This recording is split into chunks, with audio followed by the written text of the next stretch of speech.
Now, this is the way to do it. One of the great farmers markets. It was 1968. The Waterloo region was famous for its farmers market. So it's especially ironic in an area long renowned for fresh produce that today a head of lettuce is traveling thousands of kilometers to get to the shelf. I think I have it exactly right. What's in the yellow? That is a pea. Thomas Homer Dixon lives in the Waterloo area. He believes if the era of cheap gas is coming to an end, so is the era of cheap imported food. We're going to see increasingly products that are brought from distant places in the world more expensive relative to locally produced products because those locally produced ones don't involve so much transportation. We're going to be increasingly reliant upon local and regional agricultural production to feed ourselves. But could we really feed ourselves if it came to that? The last major fruit cannery in Canada shut down just last month. And as suburban expansion has raced ahead, millions of hectares of farms have been lost. The largest patch of Class 1 agricultural land in Canada is under pavement in downtown Toronto. And over time, these cities have encroached upon and covered up larger and larger acreage of agricultural land. And it's become very difficult for us to actually, in some cases, produce our food locally. The farmers that remain have been forced to compete with cheap imports. And 5. Thank you very much. Lee Johnson is a fruit and vegetable grower from the Waterloo region. He says he's had to stop growing some things altogether. Snow peas, for example. We quit growing snow peas 3 years ago because they were bringing them into Toronto from China cheaper than I could actually even pick them for. So why would I grow them? So I quit growing snow peas. I grow regular pod peas. I can still make money on them. But snow peas, sugar snaps, I quit growing. Take the story of garlic. It's easy to grow in the Canadian climate. It keeps for a long time. But today, almost all of the garlic consumed in Canada comes from China. Garlic is a highly labor-intensive crop, and so it had got to the place where local garlic producers just simply could not compete with that garlic that was coming from the other side of the world. And it's not that we couldn't grow it, and it's not that growers don't want to grow it. In fact, there is probably 10,000 acres of former tobacco land that would just, we'd love to put into garlic if we could. Despite the pressure from cheap imports, local grower Steve Martin has struggled to stay in business. He sells locally grown fruits and vegetables at this country market several times a week. Where do peas come from in the grocery store in Toronto, for example? They might come from Mexico. They may come from, the other side of the world.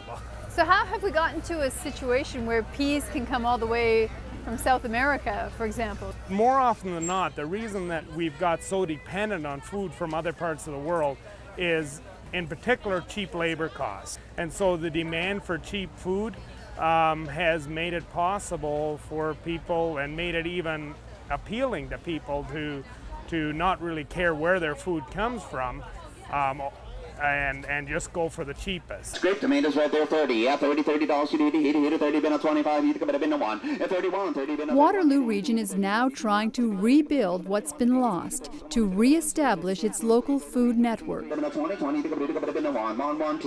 This food auction is an important part of the plan. 3 times a week, area farmers bring in their produce and sell it directly to neighborhood retailers, so the food travels only a few kilometers. The push that for local food, the fact that people are starting to become educated, starting to catch on the importance of local food has been very, very encouraging to me. And it's what keeps me going. The whole idea that maybe in the future there are people that are going to want my food and be able to pay and want to pay a fair price. Buying local is easier during Canada's peak harvest periods in the summer and the fall. But what about winter? The farmers say improved storage facilities mean they can keep supplying local food almost all year. Like apples, with the difference that's been made in storage facilities, controlled atmosphere, and that kind of thing, in the last few years. We actually have apples right now that are good quality. We're going to start picking this year's crop next week, and so we'll run apples 12 months a year right now. Now the pears are going to go into special storages, so that we'll have Bartlett pears and Bosch pears from Canada here until after Christmas time. Whereas before, Bartlett pears were basically done middle of November, end of November. But to buy local food means consumers might also have to adapt to more seasonal tastes. Because people are used to eating, strawberries in February. Well, we didn't used to do that because they just weren't available. And I should have said fresh strawberries in February. I mean, if you want to enjoy strawberries in February, you probably need to learn how to freeze them. And after years of paving over the countryside, how to reclaim the land that's been lost. So what we're going to have to do now is, in some cases, try to reverse that process. Over time, make our urban areas more dense and free up agricultural land that's local. And to the extent that there is agricultural land left near our major urban centers, we have to use it very effectively and very efficiently. And we have to realize that it's an incredibly precious resource and that every hectare matters a lot. As a grower, Steve Martin suffers from high gas prices too. It puts his costs up. Still, he's hoping it will level the playing field, make the foreign produce more expensive, and force a greater dependence on locally produced food. He says that will strengthen Canada's food security in the long run.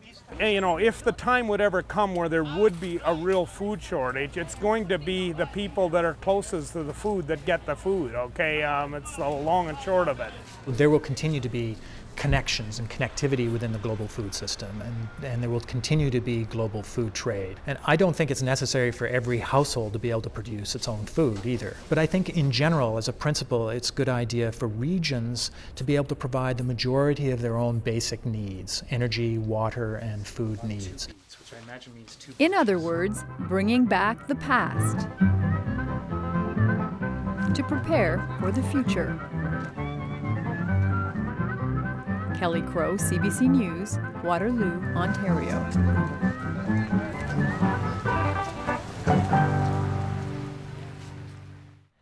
One thing our farmers do have going for them is that most Canadians say they prefer to consume homegrown fruits and vegetables as long as they are competitively priced.